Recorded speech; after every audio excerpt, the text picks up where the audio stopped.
As I've been working with transformational leaders over the years, I keep seeing this pattern emerge kind of around this time of year, and it looks a lot like stakeholder fatigue. You know, slower responses, heavier meetings, decreased engagement. You get the picture. Now, your teams have been through summer's operational complexities, some resource constraints, of course, the ever competing priorities. But what I've discovered is that they're not actually tired.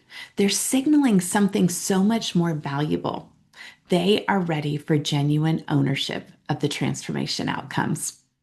My name's Genesis Eeks, and I want to share with you some insights that I've learned about this September slump because what we misdiagnose, we will mistreat. And how we interpret and respond to our teams right now will determine whether we enter Q4 with momentum or resistance. So let me tell you about something that I witnessed just last month. Now, a CEO that I was working with was frustrated because his leadership team was disengaged during updates. Now, these were the same people that were really energized in January, but they were asking fewer questions, offering fewer ideas. Now, his first instinct, like many of us, if we're honest, he was thinking, I need to manage this a lot more closely. Maybe we need more frequent updates, we need more check ins, we need clearer accountability. But when we started digging in, we discovered something that was really fascinating. These leaders were not actually disengaged. They were waiting to be invited into co creation. They had ideas about how to improve the process, some solutions to the obstacles, innovations that we hadn't even considered yet, but they just didn't feel like they were trusted to lead from their positions of strength. Now, I see this pattern everywhere. What we interpret as fatigue is often readiness. What your people are tired of is being managed through change. But what actually energizes them is the possibility of co creating breakthrough results. So there's a fundamental difference between stakeholder management and transformation ownership.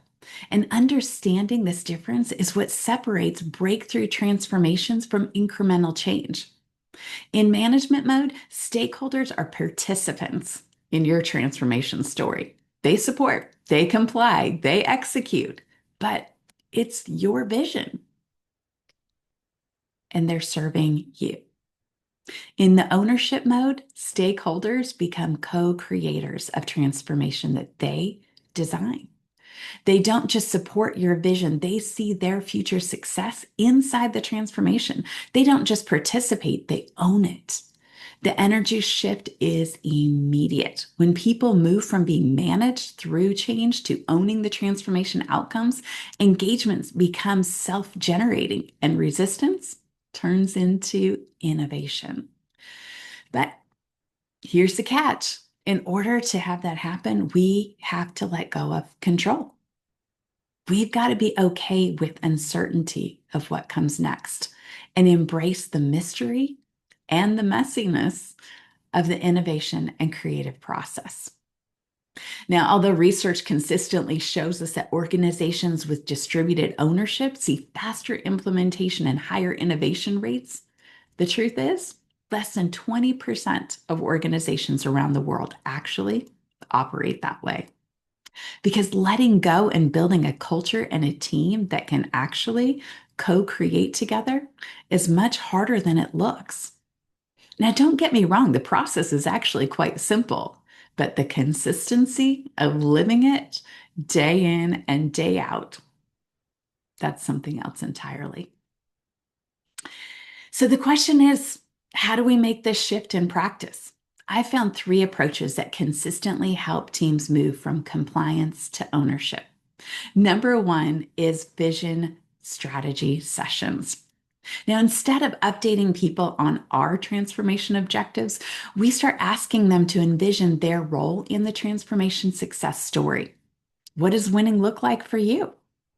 What would you be most proud of contributing? When people can see themselves succeeding, ownership starts becoming more natural. Number two is milestone ownership. Now, most leaders, because we're so action oriented, we treat completed phases like a checklist. Check, done, moving on. But a completed phase is actually proof that the transformation is delivering on its promise. So your transformation milestones need to be transformed from a checklist and a to-do item to ownership proof points. Each achievement becomes evidence that this transformation creates the future that your stakeholders want to own. Success breeds more ownership. Now, the third thing is solution co creation. This is where we move beyond asking for input to genuinely inviting people to design solutions. When someone helps create the path forward, they don't just support it, they become the champion of it. Now, last year I was working with a large transportation agency and they were trying to break through 40 years of cultural limits.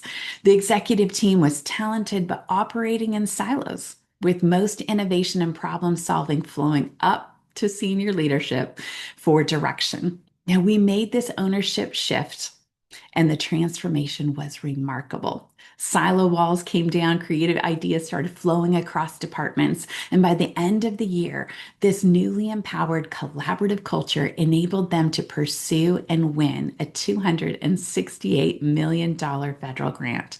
Now, the cross functional teamwork and creative problem solving that was required to meet an accelerated federal timeline just simply couldn't have been possible under the management driven approach of the past.